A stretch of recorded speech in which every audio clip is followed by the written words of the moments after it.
रीतू की जेठानी नेहा घर का काम खत्म हो जाने के बाद ऊपर चली जाती।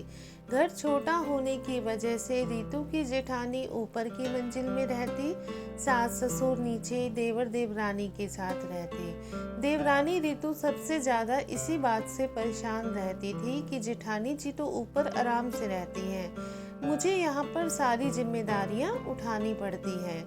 नेहा के पास जाकर रीतू बस एक ही बात करती, पापा जी ने आज ऐसा किया, पापा जी ने आज वैसा किया, मम्मी जी ने ऐसा यह करके दिया।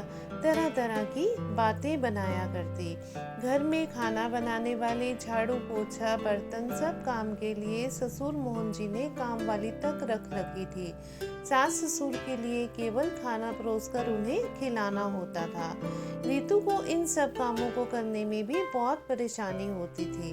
उसका एक ही रोना रहता, दिन भर इन लोगों के हिसाब से ही उठो बैठो खाना लगाओ, मैं अपने मन का कुछ भी नहीं कर पाती हूँ। ऊपर से जब देखो तब कमरा भी बंद रहता है, पता नहीं दोनों कमरे में बैठकर क्या करते रहते हैं। जब देखो सास ससुर के पीछे ही पड़ी रहती है। पापा जी तो दिन भर मम्मी जी की सेवा में लगे रहते हैं, कभी उनको फल काट कर दे रहे हैं तो कभी पानी गर्म करके दे रहे हैं, कुछ ना कुछ दिन भर करते ही रहते हैं, बिल्कुल जोरू के गुलाम हो रखे हैं। घर में जवान बेटा बहू के सामने दिन भर सेवा करना उन्हें शोभा नहीं देता। थोड़ी तो शर्म किया करें कि घर में और लोग भी रहते हैं, वह सब देखते हैं, मगर उन्हें कोई फर्क ही नहीं पड़ता। ऐसा लगता है मम्मी जी ने तो कोई जादू टोना कर दिया है, वह दिन भर उनकी सेवा में ही लगे रहते हैं।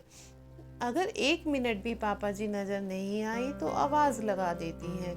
इतना भी क्या, अपनी उम्र का तो ख्याल रखना ही चाहिए। दोनों ऐसे रहते हैं जैसे कोई नया जोड़ा हो, दिन भर दोनों साथ ही बैठे रहते हैं, एक साथ खाना, एक साथ बैठकर बातें करना, पूरा दिन दोनों एक साथ ही बिताते हैं। रीतू जब भी नेहा के साथ बैठती तो उसकी बातें खत्म ही नहीं होती, उसकी बातें सास ससुर से शुरू होकर उन्हीं पर खत्म हो जाती। नेहा ने रीतू को समझाने की कई बार कोशिश की। सासू माँ एक बार बाथरूम में फिसल गई थी, इसी कारण उनकी कमर में दर्द रहने लगा था, जिस वजह से वह ज्यादातर बिस्तर पर ही रहती हैं। डॉक्टर ने उन्हें बेड रेस्ट की सलाह तक दे रखी है। वे ज्यादा चल फिर नहीं पाती हैं, उनके पैरों में भी बहुत दर्द रहता है। मोहन जी अपनी पत्नी की इसलिए दिन भर देखभाल करते हैं। छोटी बहू रीतू सेवा करने से तो रही, ऊपर से दिन भर ताने और देती रहती है। सासू माँ के पैरों में दर्द ज्यादा होता है तो मोहन जी कभी उनके पैर दबा देते हैं तो कभी कमर में तेल मालिश करने लगते, इसलिए बेचारे शर्म के मारे कमरा बंद कर लेते हैं। इस उम्र में बेटे बहू के सामने बैठकर पत्नी के पैर दबाते हुए उन्हें थोड़ी सी शर्म महसूस होती है, मगर बेचारे क्या करते। आजकल की बहुओं से तो बहुत ज्यादा सेवा भाव की उम्मीद की ही नहीं जा सकती। बड़ी बहू नेहा के 2 बच्चे थे, उनको संभालना और साथ में सास ससुर को जितना हो सकता था उतना तो वो संभालती ही थी। नेहा ने उसे कई बार समझाने की कोशिश की, वह पति पत्नी है, वह दोनों आपस में एक दूसरे की सेवा करते हैं तो इसमें क्या बुराई है। हम दोनों भी उनकी इतनी सेवा नहीं कर पाते हैं जितना कि एक पति पत्नी आपस में एक दूसरे की कर सकते हैं, मगर उसको यह बात समझ में ही नहीं आती। एक दिन जेठानी ने समझाते हुए रीतू से पूछा, जब तुम्हें बुखार आता है तब देवर जी तुम्हारी मदद करते हैं कि नहीं? हाँ, करते तो हैं, रीतू ने तपाक से उत्तर दिया। वह नहीं करेंगे तो और कौन करेगा?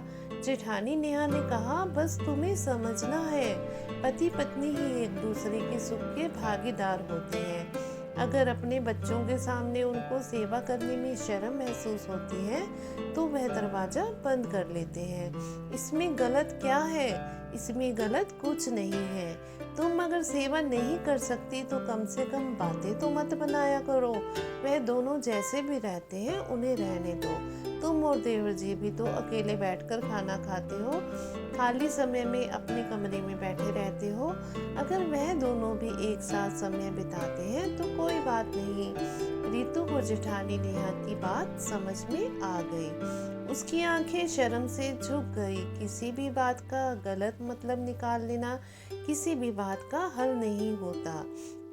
जब तक हम बात की असलियत नहीं जानते, बात को बढ़ाना सही नहीं और ना ही बातों का गलत मतलब निकालना चाहिए। अगर उन पति पत्नी की उम्र हो गई है तो इसका यह मतलब नहीं कि दोनों एक साथ नहीं बैठ सकते, दोनों एक साथ सो नहीं सकते या साथ बैठकर खाना नहीं खा सकते। उम्र हो जाने के साथ रिश्ता खत्म नहीं हो जाता, बल्कि उम्र के इस पड़ाव पर पति पत्नी दोनों का ही रिश्ता और मजबूत हो जाता है।